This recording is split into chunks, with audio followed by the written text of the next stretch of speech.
So they came and took me to the hospital. When they took me to the hospital, I woke up in matter. I woke up in a hospital bed, only to realize it was matter. And my hands were tied to the bed, to the sides. And there was a doctor, and then there was my husband then. And the doctor said, hi, and they said, you're in hospital, you're in matter, you're in the ICU. We had to bring you here because you could not survive in the normal ward, and there was no room in the HDU.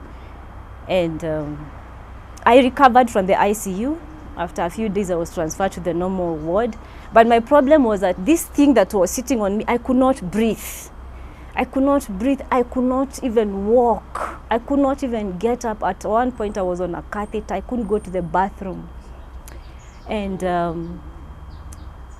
I remember one day when they came, my mom and everybody came, and I said, you know what, I don't think I'm going to make it because I can't breathe. I'm surviving on some oxygen support. And I said, goodbye, you guys. And I told him, look after the children. And I remember how they wept. But there was something weird. I think just before that or just after that, he would, when everybody else left, he would come, because as a spouse, you can visit anytime. I remember one time he came and told me, you know, you're not sick. Stop pretending you're sick. And I cannot afford to pay this hospital bill. So when the doctor comes next, you have to tell him you're well. That was actually after I had said goodbye and he found I'm alive. I didn't die. And I was like, my gosh, you're saying I'm pretending. I can't even breathe. So, and I used to have fever. So when the doctor came, the doctor asked me, why were you trying to commit suicide? Your husband says you are trying to commit suicide. I said, what? And then I'm not strong. I said, no. He said, it's okay, don't worry, we shall talk after this. I want you to recover. I said, but I want you to discharge me. He said, I cannot discharge you because you can't even go to the bathroom. He said, if you go to the bathroom by yourself, then I'll be able to consider. And God gave me strength. I think the following day or the day after that, I gave myself strength. I encouraged myself. I'm holding onto the bed, I'm holding onto the walls, and I'm literally crawling to the bathroom, just crawling. And I made it. And the doctor came, I convinced him I'm fine. I was discharged.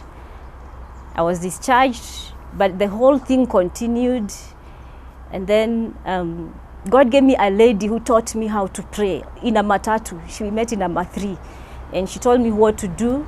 And as I practiced that, I was delivered. I was totally healed. That thing, I was set free from whatever that thing was. I did not know what it was. We continue now with our hustle. My contract was coming to an end. Remember, when I resigned, I registered a company because those people wanted to outsource me. When he lost his job, I told him, why don't you take the same company and use it for something else? And so that is what we were doing. Just before my contract ended, I remember one day I went to the bank. I had seen a nice dress which I wanted to buy, and I went to the bank to withdraw the money. And then the teller tells me, you don't have sufficient funds. I'm like, how? You don't have sufficient funds? She gave me the breakdown. She said, but you withdrew some money in Nakuru. I'm like, I've not been to Nakuru. Then I remembered, oh my gosh, he is in Nakuru. He had taken a check leaf and withdrawn. And I said, this is it. This is it. Because I used to walk. I used to struggle. I called him and I said, you have done this. We are done. I'm done. I've put up with you. I'm done. So he came home. I told him, pack your bags, go back to Nakuru, because I don't even know where you are. Kids are asking me where you are. I don't know where you are. I don't know what to. He would call the house girl and not me. So he packed his bags, he left. Then he came in the night and he said he doesn't want to leave. I said, okay, then we need to talk and you have to listen. First of all, you need counseling and you need to return your mom's car. We have to work.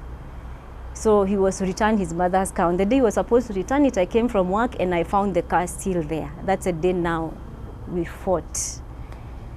And he locked me up in the bedroom. We are talking, but he beat me up thoroughly. He thoroughly beat me and told me, you're a mad woman. You know, you're mad. You refuse to take Dr. Okonji's drugs. I will not let you go until you accept you're mad and that you're going to see Dr. Okonji. That's the only time I will release you. So I said, yes, I'm mad. So he opened the door and let go.